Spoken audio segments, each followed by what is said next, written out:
2 tumble மட்டும் use பண்ணி shoulder, rear and lateral மசில வச்சு செய்யலாம் வாங்க. First model rear raise, second model lateral raise. First rear raise பண்றச்ச ரொம்ப பெண்ட் பண்ணணும்னு அவசியம் இல்ல. என்னோட போஸ்டர் பாருங்க. நான் வந்து ஃபுல்லா பெண்ட் ஆயிருக்க மாட்டேன். லைட்டா ஃப்ரண்ட்ல பெண்ட் பண்ணியிருப்பேன். என்னோட ஹேண்ட் கிரிப் பாருங்க. என் தம்புல நான் எந்த கார்னர்ல பிடிச்சிருக்கேன்னு பாருங்க.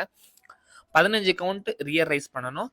அது முடிச்ச உடனே 15 கவுண்ட் லேட்டீரியர் ரைஸ் பண்ணணும். ஒரு செட்டுக்கு 30 கவுண்ட் இதே மாதிரி நம்ம 5 செட் பண்ணணும். இந்த மாடலை உங்களோட ஷோல்டர் ஒர்க் அவுட்ல கடைசியா பண்ணுங்க. ஏன்னா இந்த மாடலை நம்ம ஃபர்ஸ்டே பண்ணிட்டோம் அப்படின்னா நம்ம எனர்ஜி ஃபுல்லாமே டவுன் ஆயிரும். அப்போ வந்து நம்ம ஹெவி வெயிட் ப்ரெஸ் மாடல் எதுவுமே நம்மளால புஷ் பண்ண முடியாது. ஸோ கடைசியா சூஸ் பண்ணிக்கோங்க. இந்த மாடல் பண்றச்ச நம்மளோட ஷோல்டர்ல நல்ல டெஃபினேஷன் இருக்கும். நம்மளோட ரியர் மசிலும் சரி, நம்மளோட சைடு டெல்ட்டும் சரி நல்ல ஃபங்க்ஷன் ஆயிருக்கும். என்னோட ஃபர்ஸ்ட் மாடல் முடிச்சு நான் எந்திரிச்சு போஸ் பண்றேன். அந்த பம்பை நீங்களே பாருங்க. நெக்ஸ்ட் உங்களோட ஷோல்டர் கிளாஸ்ல இதை ஆட் பண்ணி ட்ரை பண்ணி பாருங்க. ட்ரை பண்ணி பார்த்துட்டு எப்படி இருந்ததுன்னு கமெண்ட் பண்ணுங்க. நெக்ஸ்ட் என்ன வீடியோ பண்ணலாம், எந்த மசிலுக்கு வீடியோ பண்ணலாம் அப்படின்னு சொல்லி கமெண்ட் பண்ணுங்க. அந்த வீடியோ நான் போடுறேன் கண்டிப்பா.